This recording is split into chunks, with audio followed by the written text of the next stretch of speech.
Assalamualaikum warahmatullahi wabarakatuh. Saya Cindy Aulia Salsabila dengan NIM 23810600042. Di sini saya akan menjelaskan materi tentang regulasi ekspresif gen prokariotik, eukariotik, dan virus. Ekspresi gen merupakan proses di mana informasi genetik dalam DNA digunakan untuk membentuk protein atau molekul RNA yang memiliki fungsi biologis.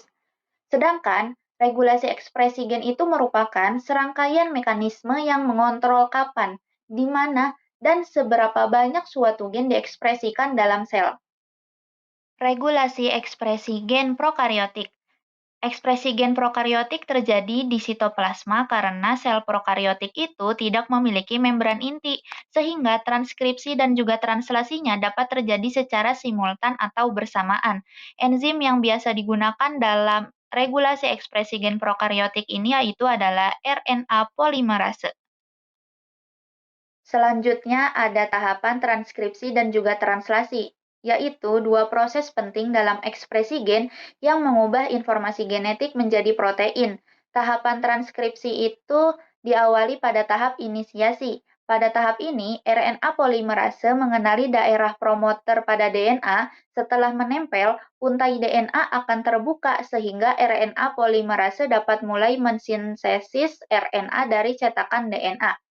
Yang kedua, ada tahap elongasi. RNA polimerase bergerak sepanjang DNA dan rantai mRNA memanjang ke arah 5 aksen ke 3 aksen. Selama proses ini terbentuk gelembung transkripsi yang terus bergerak mengikuti RNA polimerase. Pada tahap terminasi, terbentuk struktur hairpin pada RNA yang menghambat kerja RNA polimerase. Selain itu, adanya rangkaian basa U dengan ikatan AU yang lemah menyebabkan mRNA mudah terlepas sehingga proses transkripsi berakhir.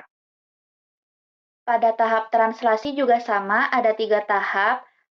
Yang pertama yaitu inisiasi, terjadi di daerah Steindahl-Garno yang terletak di tengah mRNA. tRNA inisiator membawa asam amino FMET dengan bantuan faktor inisiasi IF1, IF2, dan juga IF3. Seluruh komponen awal dirangkai dan tRNA inisiator ditempatkan pada site P ribosom. Berikutnya adalah tahap elongasi. Pada tahap ini, ribosom memanjang rantai polipeptida dengan bantuan faktor elongasi EFTU, EFTS, dan EFG. Proses yang terjadi meliputi masuknya tRNA baru, pembentukan ikatan peptida, dan translokasi ribosom sepanjang mRNA. Tahap terakhir adalah terminasi. Ketika ribosom mencapai kodon stop, proses translasi dihentikan oleh faktor pelepas RF1 dan RF2. Rantai polipeptida dilepaskan, ribosom terurai, dan proses translasi pun berakhir. Pada regulasi ekspresi gen prokariotik terdapat sebuah sistem yaitu sistem operon. Sistem operon merupakan serangkaian DNA yang tersusun atas beberapa gen-gen struktural, operator, dan juga promoter. Keberadaan operon membuat pengaturan ekspresi gen menjadi lebih efisien karena beberapa gen dapat aktif atau nonaktif sekaligus sehingga dapat menghemat energi. Operon laktosa atau lakoperon merupakan sistem regulasi gen pada prokariotik yang bersifat negatif dan indusibel. Sistem ini berfungsi untuk mengatur metabolisme laktosa, yaitu pemanfaatan laktosa sebagai sumber energi ketika tersedia di lingkungan. Komponen lakoperon itu terdiri dari gen regulator atau LAK-L, operator, promoter, dan juga gen-gen struktural seperti LAK-Z, LAK-Y, dan juga LAK-A. Kerja lakoperon dipengaruhi oleh keberadaan laktosa dan juga glukosa di dalam sel. Mekanismenya dapat dibagi menjadi 3 kondisi. Pada kondisi tanpa laktosa, represor berada dalam keadaan aktif dan akan menempel pada operator. Akibatnya, RNA polimerase tidak dapat menempel pada promoter sehingga transkripsi tidak terjadi. Dengan demikian, lakoperon berada dalam kondisi off. Ketika laktosa tersedia, sebagian laktosa akan diubah menjadi alolaktosa oleh enzim beta-galaktosidase. Alolaktosa kemudian menempel pada represor, menyebabkan represor menjadi tidak aktif. Karena represor tidak lagi menempel pada operator, RNA polimerase dapat menempel pada promoter, sehingga proses transkripsi berlangsung. Pada kondisi ini, lock operon berada dalam keadaan on. Walaupun laktosa tersedia, sel tetap akan memprioritaskan penggunaan glukosa jika glukosa masih ada. Mekanisme ini disebut represi katabolit yang melibatkan kompleks CAP dan juga CAMP. Jika kadar glukosa tinggi, pembentukan CAMP terhambat sehingga laktoperon tetap off. Sebaliknya, jika glukosa tidak tersedia, kadar CAMP meningkat, kompleks CAP-CAMP terbentuk dan laktoperon diaktifkan atau on. Operon triptofan atau TRP operon merupakan sistem regulasi gen pada prokariotik yang bersifat negatif dan reversibel.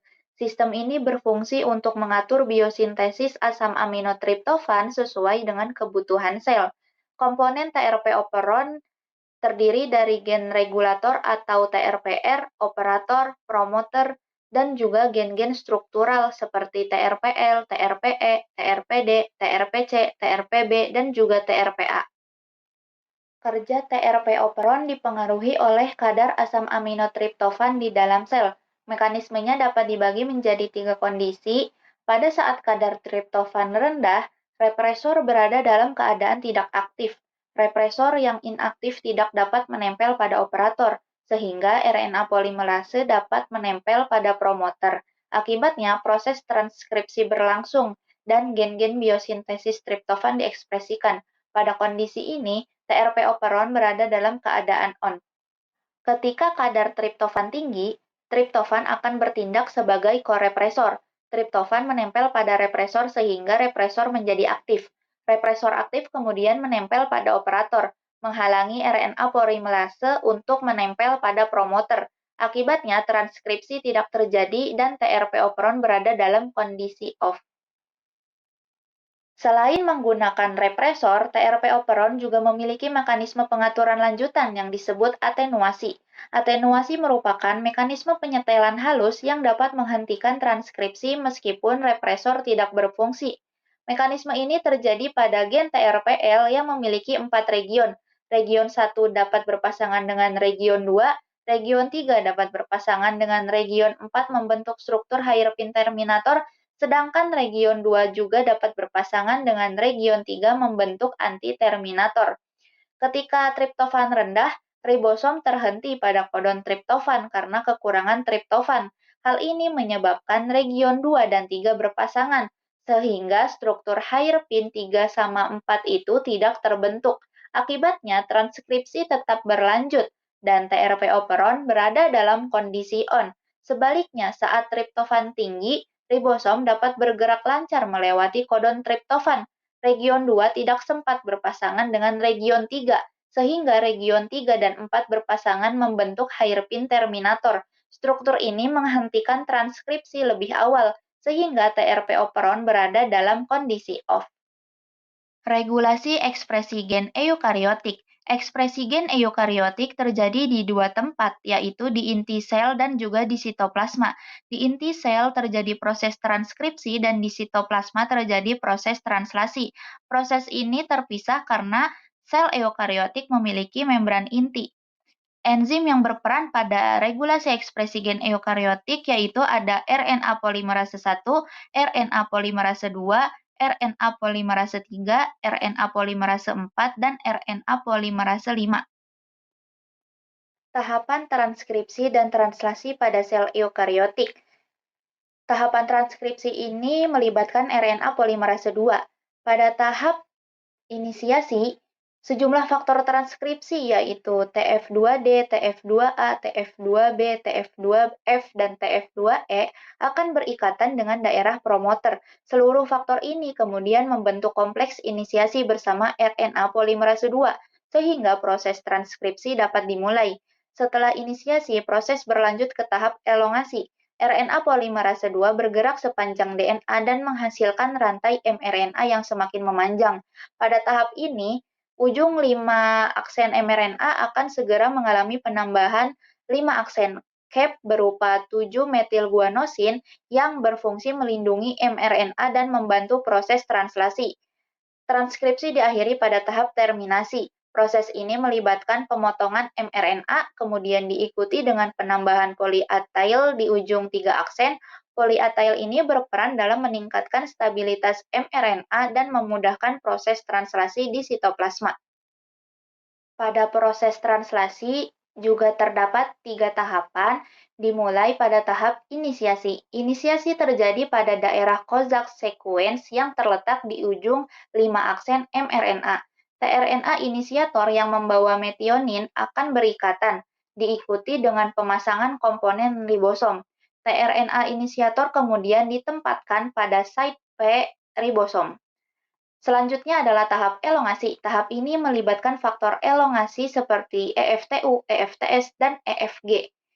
Proses elongasi meliputi masuknya tRNA baru, pembentukan ikatan peptida, serta translokasi ribosom sepanjang mRNA untuk memperpanjang rantai polipeptida. Translasi berakhir pada tahap terminasi ketika ribosom mencapai codon stop. Proses dihentikan oleh faktor pelepas RF1 dan RF2. Rantai polipeptida dilepaskan, ribosom terurai, dan proses translasi pun berakhir. Regulasi transkripsi. Faktor utama yang mengatur regulasi transkripsi pada eukariotik yang pertama ada faktor transkripsi, merupakan protein yang membantu atau menghambat pengikatan RNA polimerase 2 pada promoter sehingga menentukan gen ditranskripsi atau tidak. Yang kedua ada enhancer dan silencer. Enhancer itu meningkatkan tingkat transkripsi, sedangkan silencer menurunkan atau menghentikan transkripsi gen. Yang ketiga ada lingkungan atau suhu. Perubahan suhu dapat mempengaruhi aktivitas enzim dan struktur protein sehingga berdampak pada tingkat ekspresi gen. Yang keempat ada hormon. Hormon steroid langsung mempengaruhi transkripsi dengan berikatan pada reseptor di inti sel, sedangkan hormon peptida bekerja melalui jalur pensinyalan untuk mengatur ekspresi gen. Yang kelima ada RNA polimerase 2, enzim utama yang berfungsi mensintesis mRNA dari DNA pada proses transkripsi gen eukariotik.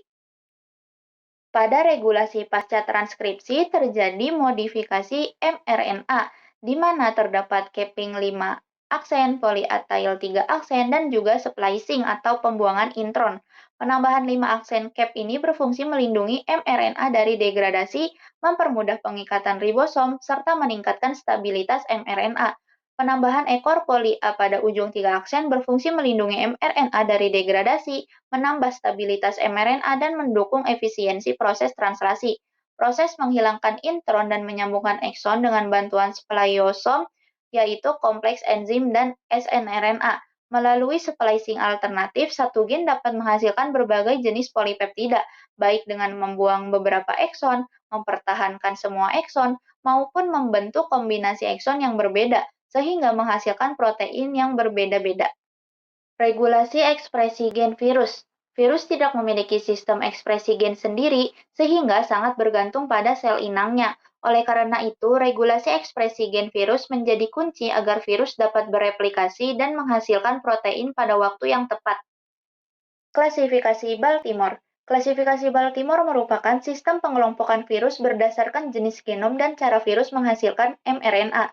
Sistem ini sangat penting karena semua virus harus membuat mRNA agar bisa menyintesis protein.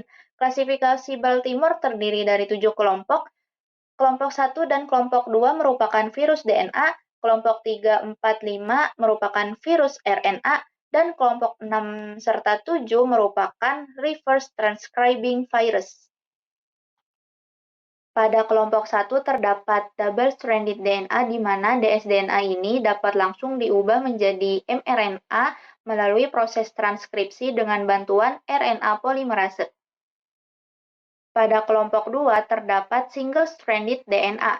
ssDNA ini dapat membentuk template DNA dan berubah menjadi double-stranded DNA atau dsDNA, yang kemudian dapat dengan mudah diubah menjadi mRNA melalui proses transkripsi.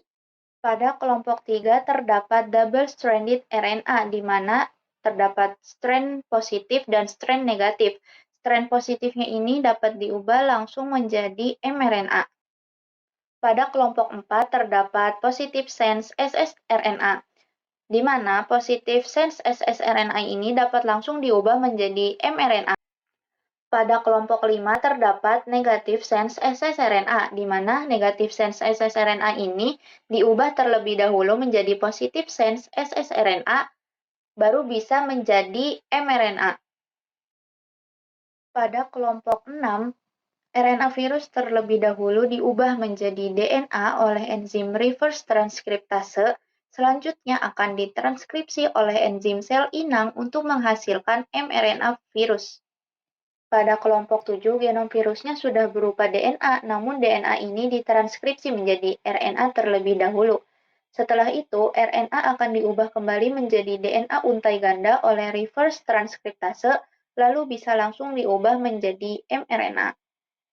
Sekian penjelasan dari saya, kurang-kurangnya mohon maaf. Wassalamualaikum warahmatullahi wabarakatuh.